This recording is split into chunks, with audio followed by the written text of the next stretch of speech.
This is ACC Nation with Will Ojanen and Jim Quist, featuring ACC sports news and interviews. Available on streaming radio, podcast, and YouTube. Welcome to ACC Nation. That's Will Ojanen. I'm Jim Quist, and this is ACC Nation. We're talking sports. Everything is on the plate today. So thank you if you're joining us on YouTube, streaming radio, or our podcast. We appreciate it. And make sure that you subscribe and follow us. A lot of good stuff today. And we're going to start out with something that rankled Will just a little bit, raised a good question.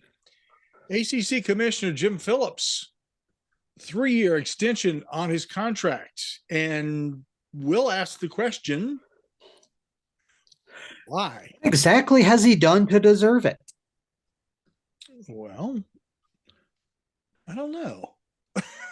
That's the point. Like, what has the ACC done since he's taken office? They moved the headquarters. Okay, got that. Here's your list. Yep, change the football layout. Okay, got that. Oh yeah, no more divisions. That's true. A little more promotion. But I think basketball. any commissioner would have done that. No, given the current landscape of college football. Oh, okay. I'm not sure he gets credit. Like, I wouldn't give him credit for that necessarily.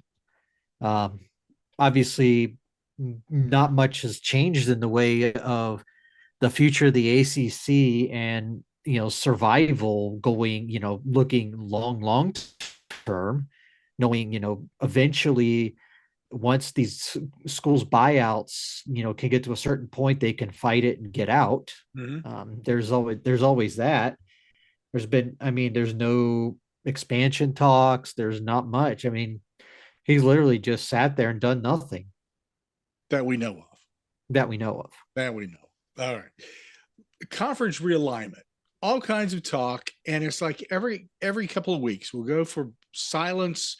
And then we get into this mayhem. And I go through Reddit and all kinds of other places and see all kinds of chatter about conference realignment. It's always the same BS. And quite frankly, I'm kind of getting tired of it because it's nothing more than clickbait. And you're just getting tired of it? It's just, I've been tired of it. But it's just a lot of crap.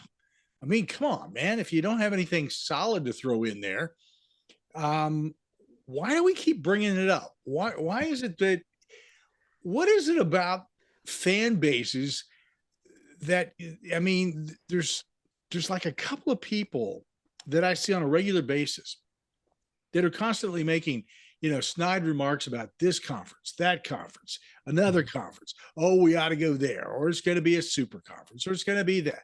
And it's always the same group of people just churning crap up. And it's just that, it's crap. Stop it. I don't care. A lot of people love to write columns about it, but you know why they do it? Click, click, click, click, click, click, click, click, click, click. That's right. And nobody gives a fly. Okay. Remember, word that rhymes with duck. Yeah. Quack, quack. And if it walks like one, talks like one, it is one. Or in this case, you are one. Mm-hmm. Okay. So, if you got something to talk about, that's great. I mean, we've got this wide selection of people that we can talk to on a regular basis about realignment. And we haven't had them on. Why? Because there's nothing to talk about. Mm-hmm. It's just all conjecture. So stop. God. Oh. It's wishful thinking that, this is going to be, at least for ACC teams, they're not going anywhere anytime soon. It's too expensive to get out of the current situation. Because, if they could, Clemson, Florida State, especially, would have found a way to do it. And with the grant of rights the way they are, it's so ironclad that there's nothing they can do right now. Yeah. I mean, nobody is leaving the ACC for at least the next 4 or 5 years. The question is what is, and this leads back to the opening topic, what is Jim Phillips going to do about it? Yeah. Where's the break-even point? That's we're signed into this thing until 2036, and at some Mhm. point, people have got to start weighing, which they've Mhm. already done. We know this. They keep weighing the following. They're looking at what point can we afford to bail and continue to pay the ACC the money that we would be getting through media, um, and actually benefit from it. Well, on the face of it, on the face of it, it comes down to, as we get closer to 2036, I would say, maybe a couple of years prior to, unless somebody steps up to the plate and says, "Hey, I'm Elon Musk. I got 44 billion to pee into the wind, and I'll God. give it to you, and you can bail." I don't see Oh that. God, Elon Musk running the ACC. Oh boy. Woo! Hello, ruin. Pay you could follow your team for $8 a month. You get a blue check because you're a fan. Hey, Yeah. dude. Uh, Uh, uh, I didn't. and we've taken it off the rails. Yep. But yeah, it's a valid, but rewinding, it is a good question. What is, what are, we keep talking about this, but where is it? It's not going anywhere. Yeah, unless, and really when you look at the landscape right now, there really aren't any teams that you could sit there that haven't been poached already to bigger conferences and say, okay, they're ready. Right. Maybe if a school like, I'm just throwing one out there. What if JMU just continues to be a really, really solid football program? What if they are, make bowls every year, maybe wins their conference? Mm-hmm. I mean, yeah, they're not there in basketball, but that doesn't matter in the current landscape. It's all about football. That's right. Maybe that's where you look at in 5 years and say, okay, maybe JMU. Who knows? Maybe there's these other schools. There are a lot of schools stepping up from the FCS this year into the Sun Belt and Conference USA, etc. That are if they continue to have successful seasons, could be poached down the road. But Mm-hmm. we're a long ways from that. Yeah. And something, I think that's a good game plan. If you look at it and say, hey, 5 years, Mhm. and maybe put out a feeler to these schools and say, hey, we're interested. And if you're going in this direction, these are the things that we look for and we want you to accomplish. At that point, maybe this is something that you want to do. Also, we're looking at contracts for other conferences where teams are going to be available. And let me just point a finger here. I know we get a lot of people who go, God, I don't want West Virginia. The more I think about it, I think West Virginia would be a great addition. Yeah, they don't have a great TV market, but you know what? They got one hell of a rivalry with Pitt, Virginia Tech, and Virginia could be thrown in there. And if you threw Yeah. JMU in there, that would be another one. That there's a lot to be said for schools like that are in situations. Hey, maybe even down the road, you look at maybe other schools that are saying, well, are we really benefiting from being in the Big Ten or the Big 12? I think the Big 12 is the most pickable, to be honest with you. Other than the Pac 12, I still say that we ought to go Atlantic and Pacific and be the A&P, like the old supermarket. The A&P. There was an old supermarket. Yep, Atlantic and Pacific. I think that's what we ought to do. We ought to grab up that, and we've already The got ACC and the PCC. yeah, makes sense, man. I mean, they cover coast to coast. Think about this for a second. You've got all of your football games and all of your sports on the East Coast, right? They play. Mm-hmm. Game Mm-hmm. starts at 1:00, right? All right, we get through the afternoon into the early evening. And then once we're finished with East Coast, we kind of naturally progress into West Coast football. It's all on one network and it just keeps going. So, I like You that. know, and then you look at from this way, you have Thursday night football, Miami traveling all the way to Washington to take on the Huskies. Hey, why not?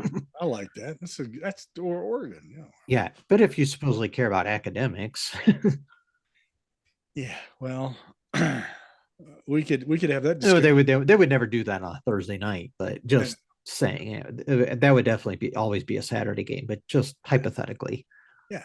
Oh, we can do Saturday and Sunday. Why Mhm. not? Yeah. Right? Sunday afternoon. I mean, it would get buried in the NFL, but yes, doing yeah. Yeah. What can I tell you? There's all Mhm. kinds of opportunities. You just have to be creative and go outside the norm. So we'll see where that all goes. And so now we've given grief to And Jim Phillips, and we've given grief to people who talk realignment. yeah, and there's certain people who don't like to watch a lot of NFL. Maybe it would pop a decent rating. It wouldn't draw like Saturday like early window maybe or like Saturday prime time. It might pull, if you do like a midday start or something like that, Mhm. maybe you can get a decent rating. I think you could. And here's how I think you do it. I think that you look at it from the perspective of who are the teams that are really drawing the audience, and you always put them on that in that Sunday slot, okay? Because that's you don't have to do multiple games, just do one. Do Yeah. a premier game on Sunday, and there's tons of people who would prefer to watch college football as opposed to the NFL. Or maybe they can't get their team for one reason or another. Mhm. And I'll bring up something here in just a minute for people who are interested in that NFL. Um, I look at it this way. I cannot watch NBA basketball anymore. I love college basketball. I used to love NBA and the college, but it was like I don't get into, I was the Bird and Magic and all those guys. And that was my time, Michael, etc.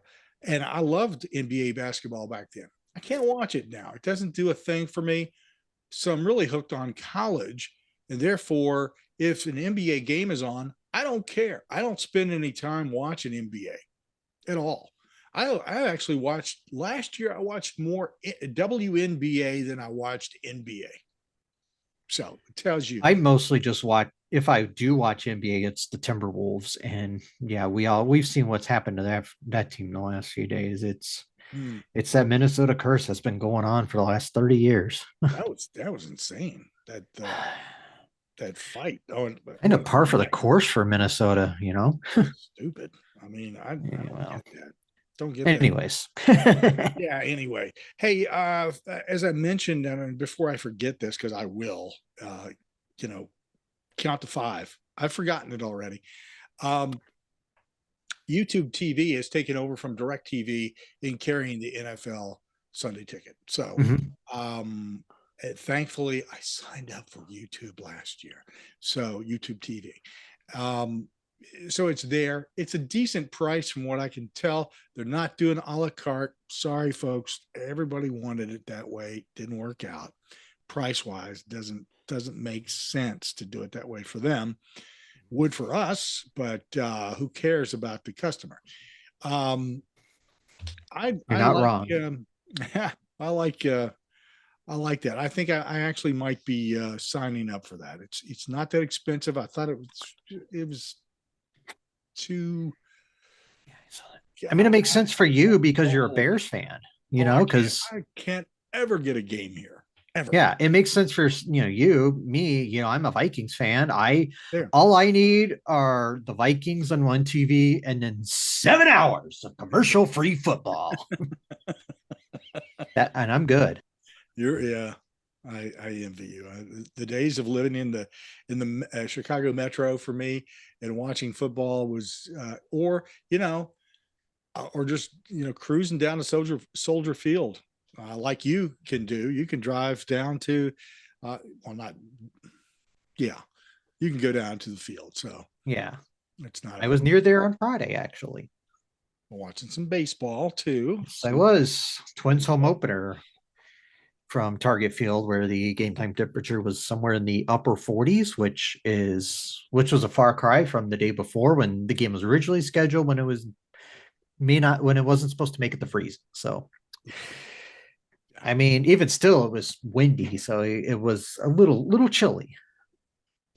Little, yeah. Hey, important stuff. WNBA draft. Speaking of which, three players out of the ACC, two out of Virginia Tech, and one out of Miami were selected in. There's only 3 rounds, and but this is pretty cool from Virginia Tech. Kayana Trailer. I absolutely loved her play this season, and I was so impressed with what she contributed, and also her teammate Taylor Soule, who is another awesome player. I hate to see players leave who are contributing that much to a team, because that was an exciting team under Kenny Brooks. What a great job! But they are both of them have been selected to play in the WNBA. One of them, I think, might be. I don't know which one it is. I can't remember. I've got them all mixed up now. There's the third is from Miami, Destiny Harden. One of those three players was picked by Minnesota. It was Taylor Soule from Virginia Okay. Tech. Yeah, she was drafted 28 overall, and is coming up my way to play her games at Target Center. Yeah. Well, wish her the best of luck, and I'm sure she's going to do a great job. It's definitely a tip of the cap to, or tip of the feather in the cap of what that a team accomplished this season, getting to the Final Four for the first time ever. Being fairly competitive all the way until it kind of got away from them at the end. Yeah. But just an amazing season, and I mean, there's still a lot of promise for next season because they get Elizabeth Kitley back. Yeah. The thing about when you watch college basketball, you can tell when teams are starting to get gassed, and as you got down to the Final Four, you could tell the teams that were getting gassed, and it kind of led you to a conclusion of how things were going to turn out. And the game between LSU and the folks from Iowa, that was an interesting game. And congratulations to LSU for that win. Crazy stuff. That kind of passion is what I like about women's basketball. Yeah. You hear me talk about it all the time, but So passion. yeah, I was really impressed by the ratings for that game. Yeah. That championship game, almost 10 million. And I was surprised when I noted when I didn't realize it was on like midday that Sunday, because usually it's on prime time. Mm-hmm.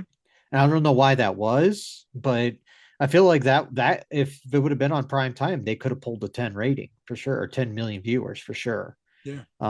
This I like I say, I don't know the exact reasoning, but it would have been nice to see for a game like that. I mean, yeah, I think that's a great sign for the future of women's basketball, and we've seen just steady climb. And you figure if you get the right matchup next season again, oh, you're in the championship game, you're getting 10 million viewers. Oh yeah, and it just, I mean, it was a perfect matchup because you got Caitlin Clark against the Cruella DeVille. I mean, the LSU head coach.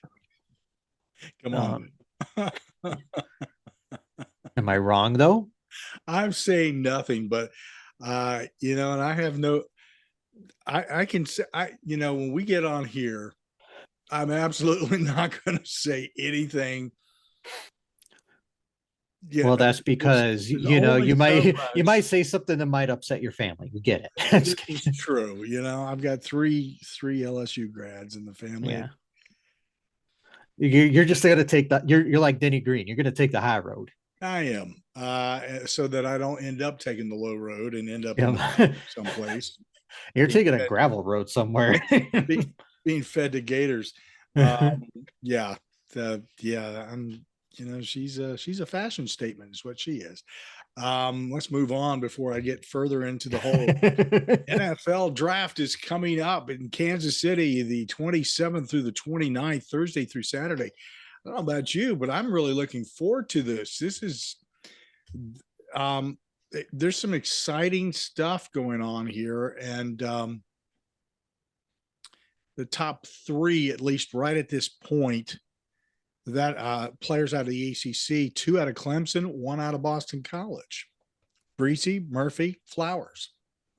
So I don't know. That's Yeah, I think it's really cool to see Zay Flowers being mocked a lot in the first round. I've always been a fan of his. He doesn't have like the typical size for, a wide receiver. He's a little undersized, but he was just so good. Like he caught the ball. He's just quick. He's going to be he's somebody that if you can get him in the right system can do a lot of good things. I think you can use him, and you saw it at Boston College. He can run the ball if you give him a few sweeps or whatever. He can easily handle that. And obviously, Clemson is continually churned out defensive players for the bulk of Dabo's time there. And this year will be no exception. Reese's was banged up a lot last year. Um, so yeah, and then I know some people have Kalijah Cansey of Pitt as a potential first round pick, and I'm very curious about him because obviously he was a menace on the football field. He was a really really good player. I would not be surprised if he ends up getting into the first round. Miles Murphy as well. You mentioned is just a steady player for in his 3 years or whatever at Clemson, but he looks like somebody who's going to be in the drafted late in the first round too. well. Right now, let's see here. I'm going to look at this list. They've got a lot of mock drafts out. Brian Breesy is projected to go number 14 on the one that I'm looking at, and that's out of drafttech.com. I look at a lot of different ones throughout the year because everybody has a different perspective, and it slowly starts to come together. Michael Mayer out of Notre Dame is on there at number 20. Number 22, Miles Murphy, as you mentioned, Clemson. Boston College's Zay Flowers at 26. So we're talking, first rounders here. And then we get into, let's see, Trenton Simpson of Clemson is moving up. He's moved up 5 notches in this particular mock draft to number 32. Kalijah Cansey at Pitt, 33. And let me see if I got anybody else in here. Isaiah Foskey of Notre Dame at 39. North Carolina's Josh Downs at 42. Georgia Tech's Keon White at 45. Let's roll down here. Matthew Bergeron, Syracuse, 54. Tyreek Stevenson of Miami at 58. This is a long list, and I've got to scroll down through it. Sorry about that, folks. It takes me just a few moments to sift through. This is fine print too. Yeah, and I've literally in the process of this, I've looked at like a couple different mock drafts and just seeing, it's so funny. We're 2 weeks from the draft, right? And there's just so much, there's a lot of things all over the place. Like I looked at one on CBS, and they had Zay Flowers as a second round pick, but then I pull up like uh I have Mel Kiper's up in front of me right now, and he has him going like in the late teens, early 20s somewhere. Yeah, he's And it, he's one of these guys who's getting a lot of attention, Mhm. with good reason because of everything you just mentioned a moment ago about him. Will Mhm. so Yeah, and in this one, he has Josh Downs going at 59 to Buffalo. Obviously we know what Josh Downs can do. 170 passes when lined up in the slot. So he'd be, as if the Bills don't need any more weapons. The only other one I've got on my list of the top 100 is Florida State's Jamie Robinson. It's a safety at 89. So that's a very interesting list. That's the I would, if you want to check this out, CBS I think always has a nice mock draft.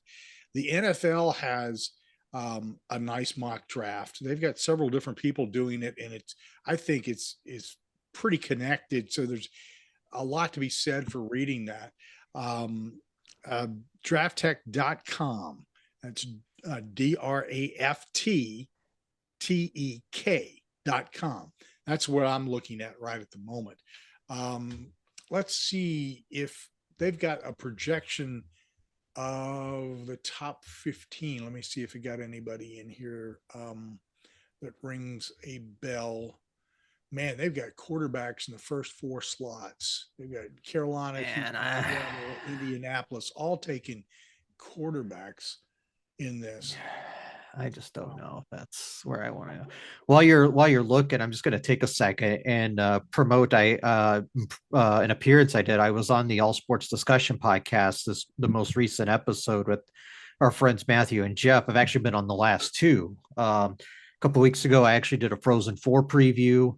At least picked half of the championship game right. I got Minnesota in. But I had Michigan in, and Quinnipiac went all the way, which it's cool. But and the reason I was just on last time, we did a Virginia football preview, and I say their spring games coming up this Saturday, so I don't know exactly what we're gonna see. We're just under 5 months until kickoff, so you can only glean so much from just a handful of practices and knowing what you've seen and what you feel.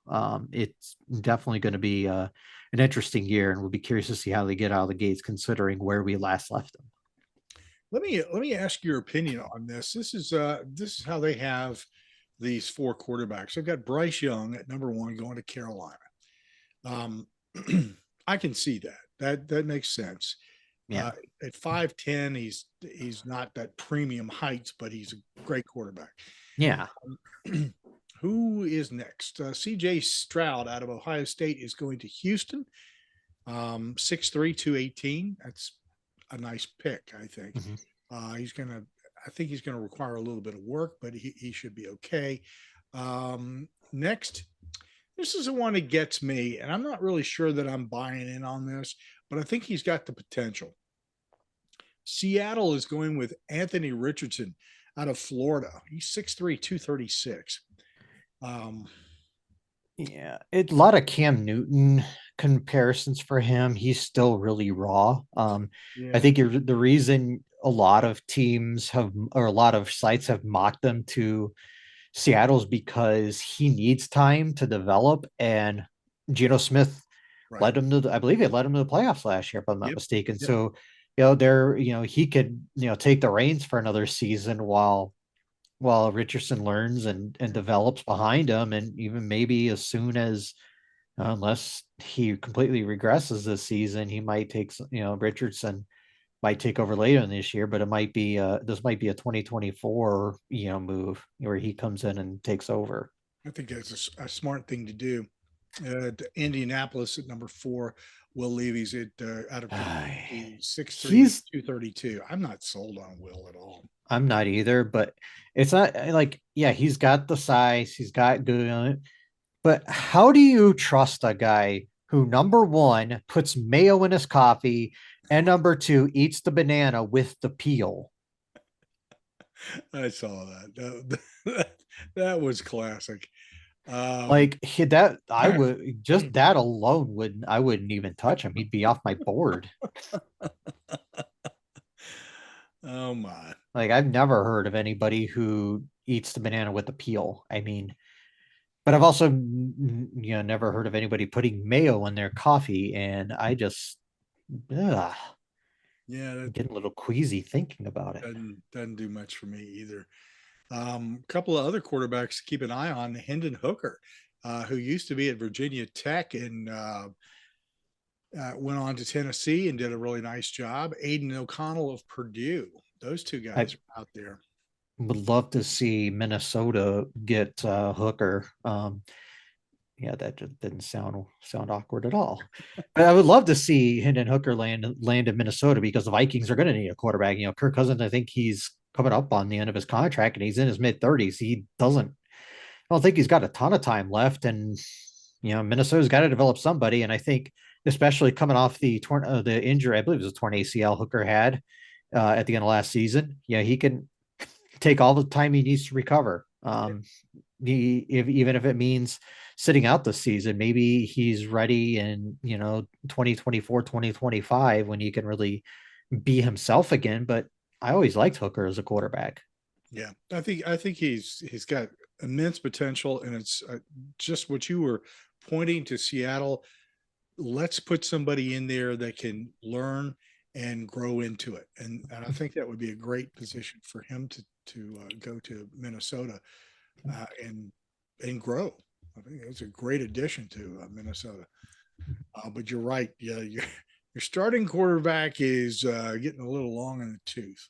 So anyway, um, so that's kind of a brief look at what's happening on the NFL front. And there's a lot of action going on there that hopefully we'll keep up with some of that and share it with you. Again, the NFL draft is in Kansas City, April 27th through the 29th. It's a Thursday through Saturday, and I will guarantee you, I don't know about Will, but I will be glued to that. I always enjoy watching. Oh yeah, as much as I can. Definitely, especially like on Thursday and Friday, I'll watch. Saturday, I don't not as much. I might if I'm home, I might watch just the first couple picks, but I don't sit there for day three and go through every pick. But especially the first couple days, I'm in. I think if they move it along quickly, which they usually do toward the end, Oh I'm yeah. on board. So it's a lot Oh, easier. I love what they did that made the change to, the first round on Thursday and the second, third, and Friday, and then the rest on Saturday. Because when they did like the first three rounds or whatever on a Saturday, Yeah. and they gave you 15 minutes. It's I forever. went to some draft parties and back in the day when they were doing this, and literally like the first round would take all day. Yeah. It's ridiculous. And they've done their research. They know Mhm. what they're doing. I mean, they need to make these decisions. Sometimes they need to make them quickly. We'll do the Kevin Costner thing from the movies. But there's a lot of strategy, and these guys have put all this stuff together. They have big boards, et cetera, best player available, yada, yada, yada. So it's not as if they need 15 minutes. This team is on the board. Hey, you got 5 minutes, get it done. The first pick should be in right away if you want to speed it up, like Rob Manfred style. The first, Too. who you're taking at one. Oh Come yeah. on now. Yeah. You've had, you've known for weeks, if not months, who you were taking at number one. Don't take the whole 10 minutes. Come on Yeah. now. Yeah, that in fact, that whole first round, probably the first 15 players in the first round, probably ought to be 2 minutes max. Unless you're looking to trade, unless you feel like you can trade out, and that's where like the 10-minute thing comes in. Like actually, if you feel like you can trade down, get better value down later in the draft or in future drafts, then yeah. But if you like, especially with the first pick, if you know what you're doing, just go. Let's go. Yep. Hey, you can always be like during the game, coaches can throw a flag and challenge something. So if you've got a situation where 2 minutes doesn't work for you and you need the 10, you throw your flag. You say, I need 10 minutes because I'm negotiating behind the scenes, but get it done. There's no excuse for taking forever and a day. Make some decisions. This is what it's all about. If you had time before that, and you should have thought out all of these things. And if you can't think these things out in advance, you need to have a plan A, B, C, D, and E and F.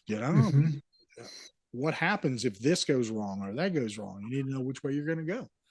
So Definitely. hey, One more topic I want to bring up before we're done for the week. mm-hmm. With all the news around Duke, obviously, Proctor coming back. I think Roach is he's entering the draft, but I think he's going to come back. Filipowski's coming back. Mhm. enrolling another. They're going to be the team to beat again next year, aren't they? Definitely. Yeah. With if everything like you just laid out there comes together, that will be a dominant team. It's going to Mhm. be difficult as hell to beat that team because Yeah. they're gonna be up and going from the very beginning of the season. There will be no let's get warmed up nonsense. They're already warmed up for the Yeah. most part, and yeah, I feel, they're gonna. I think right now, I'd say yes. Their starting five would probably be equal to just about anybody else in college basketball. It's the bench that kind of concerns me right now, but there's still plenty of time for, and there's an outside chance they could land Caden Shedrick from Virginia out of the portal. That would be, that would make their defense even better. There are still some deficiencies in his game, but that's it. But still, I do have concerns about their bench if they get in foul trouble. All But right. just 1 through 5, yeah, that's going to be a really, really hard team to beat. So And just looking at where sorry, go ahead, Jeff. no, go ahead. Go I ahead. was just gonna say, just look where the rest of the ACC is right now. I think Miami's probably number two still. Even I know they lose. Yeah. Jordan Miller's in the NBA draft. I know they did lose. I think it's Harlan Beverly's in the portal. And they got, Wall. I kind of thought Wong might enter the draft and at least to see where he's at. I don't. He might still announce it. If I was him, I would pursue that. I mean, I'm not saying he needs to go to the NBA, but I think he's good enough to eventually get drafted. But what's the harm in seeing your stock? I Sure. think granted, I feel like some of what they did was a little bit of smoke and mirrors in terms of the tournament. They're obviously a great offensive team. After that, though, I don't know who the third right now on April 12th when we're recording this. I don't know who the third best team in the ACC is next year. You know, It's for me, I'm looking at Virginia being fourth or fifth. Yeah, we'll see. I know I'm hoping Beekman comes back. They have they're I just worry about the front court because Trout was supposed to be the guy, but he went to Creighton to be closer to his girlfriend. Uh Caffaro is now at Santa Hey, Clara and Shedrick's in the portal. I know Ryan Dunn I think will be a great defensive player, and they have a freshman Leon Bond who's going to be a very physical player, but they don't have a guy who can play the five right now. I know they've been all over a guy who played at Merrimack College, um, Jordan Miner, who would fit that mold very nicely. I think I know the Virginians still need a lot of work to fix that. I mean, if they're probably going to need at least 2 to 3 more players out of the portal. If you're going to sit here and tell me they're going to be, maybe third, fourth best team, we'll see. The portal's still open. There's a lot of maneuvering still to do. yep. I think with Duke, what Shire can do, maybe he already has. If you have a lock on the players that you just indicated, maybe we're not 100%, but maybe coming back. Um, you use that as a selling point for the transfer portal. Um, that's how you say, look, we got a strong five that can lead us to a national championship, which I believe that team can be a national champion. Um, and if you want to be on a national championship team, we'll give you playing minutes. Whether you start or not is anybody's guess. Maybe not, but you will be on this team and get minutes. So, and being part of a championship team there's an allure to that. You can bring in some top quality players. That's how you fix that bench issue. uh, I don't know Shire's strategies. After a while, you get used to Coach K, and you sort of figure out how he does things, or at least you think you do. Shire, it's got some similarities, but he's a whole different cat. You know, Mm-hmm. Yeah, because call him a cat. he's been way more like he was nowhere near as chirpy with the rest last season than K was. Well, he'll grow into that. Yeah, Time. probably needs to earn that rep before he can start chirping at refs a lot. Right. That's right. Hey, real quickly before we say Adios. D1 baseball, D1 softball. Here are the rankings for ACC teams. On the baseball side, Wake Forest is at number 2, Virginia 7, Boston College at number 9, UNC is at 13. Number 18 is Louisville, and number 20, Miami. ACC loading up baseball in the top 25 rankings. Yeah, look at that. Look at that. Number 2, Wake Forest. Obviously, Virginia at 7 isn't a huge surprise, where they've been consistently good for several years. But Wake at 2 and Boston College, a top 10 team. Mm-hmm. How about that? Good on them. I mean, they've been pitching really well this year. Not so much today. I think they won a slugfest. I think it was like 14-10 or something like that. They won a slugfest, but yeah, they've been pitching really well all year, and that's really helped them to where they are right now. So my day will be complete when Syracuse makes that top 25. So we'll be waiting. It's an inside joke for those who know. Syracuse does not have a baseball team. Anyway, D1 softball at number 4. It's Florida State, the team that typically we always see there at somewhere in the top in the mix. Clemson's still in there in the top 10. They're at number 8. Duke is at number 13, and Virginia Tech is at number 20. Solid performances by these 4 teams so far this season. They have done very well. It's been much more competitive in the ACC and softball. And I'd be remiss if I did not mention rowing, because this is where Syracuse comes into play, Will. Syracuse is at number 8 and leads all ACC teams. What is cool about that, other than the visual that you'll see on YouTube of Will, is that Virginia has been a dominant factor in rowing in the ACC for years and years and years, and Syracuse is finally taking that lead. We'll see if they hang on to it. Speaking of Virginia, they're at number 9. So Syracuse 8, Virginia 9, and then Duke is at number 14. So rowing always a lot of fun to watch. If you ever get an opportunity to go watch any ACC rowing competition, do that. It is a different type of sport and a different mindset, and the athleticism that is involved in it is phenomenal. A lot of focus.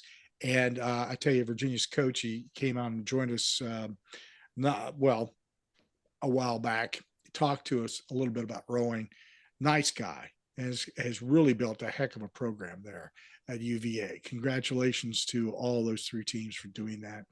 Hey, make sure that you subscribe, follow us on YouTube, find your favorite platform for podcasting and your favorite platform for streaming radio, or you can just simply go to our website at accnation.net and click on those links and make sure that you have those accessible to you 24/7. Until next time, that's Will. I'm Jim. Cheers. Fun.